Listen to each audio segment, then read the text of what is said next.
All right, obviously some flight trouble coming back. How do you think the guys sort of handled that, and what's the recovery like this week while also trying to get prepared? Yeah, no, I think they did a good job. I mean, those things happen. We, again, like what I've said all along, is we have to control what we can control. We can't control,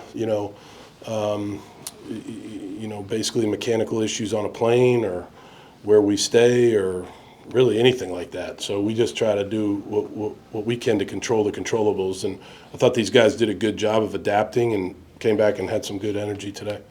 Talk about preparedness. I mean, if you could just speak to your coaches, Matt Applebaum with the O-line and Tim Lewis with the defense, just speak about how prepared and basically preparedness going into Duquesne week. Yeah, I would say the first deal is the three coordinators did a great job, and they've done a good job. I mean, again, Matt turned, Will Lawing, and Tim Lewis, to this point, got to keep it going, right? Like, that's the key. Can you sustain? But to this point, they've done a really good job. Matt's done a good job with the O-line. Jeff Commission with the D-line. So I think I think the assistant coaches are doing they're working very hard. It's a hard-working group of coaches, and it's one day at a time. One day at a time. Like, how can we be better as coaches, today than we were yesterday, and how can we be better tomorrow? Everybody in this program has to be into improvement. The key to any good football team is how do they improve? Because at the end of the day, it's the team that improves the fastest. It doesn't really matter where you are in week 1. It's where you are in week 12. How do you improve? How do you get better? And I think that's a key for us moving forward. Coach, Florida State's front four had the 2 defensive tackles, 2 defensive ends. There are some teams that line up nose tackles over the center. For you, that preparation with the line, just what were some of the things that the line needed to look for out of that front four that gave them that type of success when they were, had the 2 guys spread out like that? Yeah, I mean, I'm not going to get into the details. Look, I think every game has its game plan, and we try to put together a game plan that we think, hey, this is what we believe is going to happen in any game, any scrimmage, anything.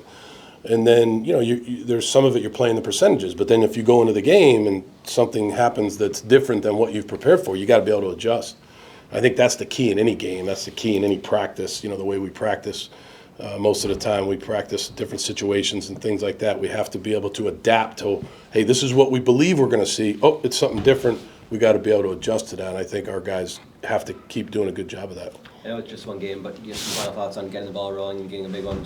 The alumni involvement and just some thoughts you've received from people so far. Yeah, no, I really appreciate all the alums. Have obviously got a lot of text messages. I think the key though is, again, and I appreciate the question, but can we build that as a fan base into filling Alumni Stadium on Saturday? Because I think I was just watching this video, and I'm not going to mention the school, but it was a great fan base of a school that I think is kind of similar to ours. Man, their crowd was into it, and that makes a big difference at home. So to every BC fan out there, we need to fill this stadium, for every single home game. I think that's what it's all about. College football is all about the spirit, right? The student body, the fans, the band. That really helps the players. The players, they feed off that energy. So hopefully we can get a good crowd here on Saturday. And then just last point of the line, the 2 tackles, Ozzie and Jude. What were kind of their roles just in explosiveness and keeping that pocket so fresh for Tommy? Yeah, look, I think those guys. Look, I think the tackles. I think Dwayne Alec, Jack Conley, Drew Kendall. Those guys have worked very hard since the day we got here. Kevin Klein went in there. Logan Taylor will be back this week. So, those guys have worked extremely hard in the weight room, summer conditioning, training camp to where we are now. Now, the key is, again, I'm going to tell you this over and over again, how can we get better? Because not every play was perfect, right? Those guys, they know that. They know the things that they have to improve on. So we have to be able to, okay, what did we do that was good? We got to keep that going. And then what do we have to do to improve the things that we didn't do well? And that's what it's all about every day. Coach, I thought secondary was sort of underrated the other night. Just talk about their play. They were, playing through receivers, through the ball, yeah. And I thought it was sort of just an underrated aspect of the defense. Yeah, I think the key to our secondary, here at Boston College will be, do we have guys that can play some man-to-man, that can tackle, tough guys that can communicate? Because back there you have to make a lot of communications. And so I think that's one of the keys for us. We did a pretty good job of that most of the night, but then, there were a couple plays that we didn't communicate well, and we just kind of got lucky on. We have to get better. We have to get better back there. I'm happy with those guys. I like the way they play, but we've got to really, really work hard to improve this week on the things that we need to improve on. Coach, first game, head coach, home game, Boston College.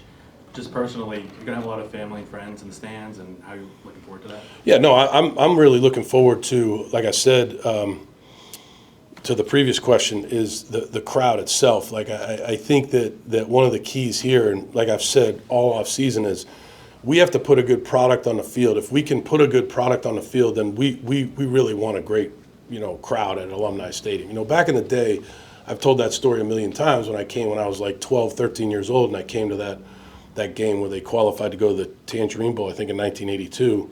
Doug Flutie was a quarterback, and I just remember that crowd being unbelievable. The students threw the tangerines on the field. I think we need that. We need to make sure that we're playing good football so people want to come watch us play.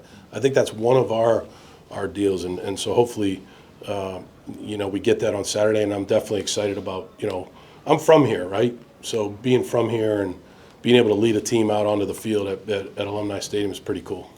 Some young, go ahead. No, I was to say Duquesne this week, on a short week now. Yeah. How do you when did it start for Duquesne, with the short week, and how do you get ready for the next game with breaking it all down on the... Yeah, the key is our summer process. So during the summer, we spent a lot of time on the first 4 opponents. So, spend a week on Florida State, a week on Duquesne, a week on Missouri. That's what we do in the summertime. So we have some thoughts, and then we have to obviously watch the game. They played Toledo last week, so we've watched that game. And look, our guys worked hard. Our coaches got off the plane, got on the bus, and went right back to work. That's football. That's what it is. That's the season. That's the love of the game. That's why you coach. That's the most fun. Like, get back after a late night, a little tired, and you get to work on the next opponent. So that'll be a grind all week. Duquesne does a lot of things that are very, very difficult to defend and very, very difficult to go against offensively. So, we've got to have a really good couple days here.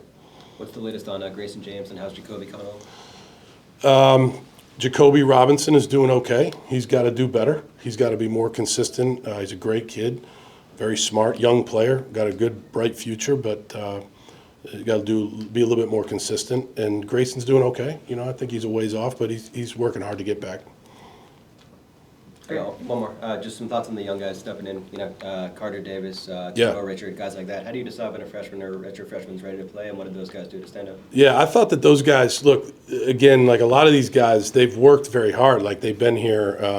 Richard just got here this summer, but Carter is a guy that's a very versatile player. So, I think the key to Carter, just him specifically, is, again, like that's something I've said now a lot, is can he improve? Can he keep his strength level up?